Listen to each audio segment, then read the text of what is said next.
best friend. Awkward. Yeah, this is really awkward. Sorry, sorry, Marissa. Anyways,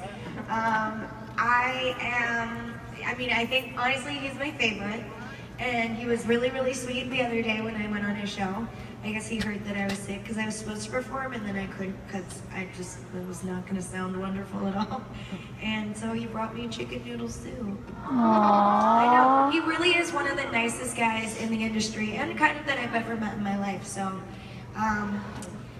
you know, we're BFFs, so that's all I can really say about that. All right. Thank you, Demi. It's been a treat. Miss you. Bye. Demi. Bye. Bye, Sugar. One more applause for Sugar, too.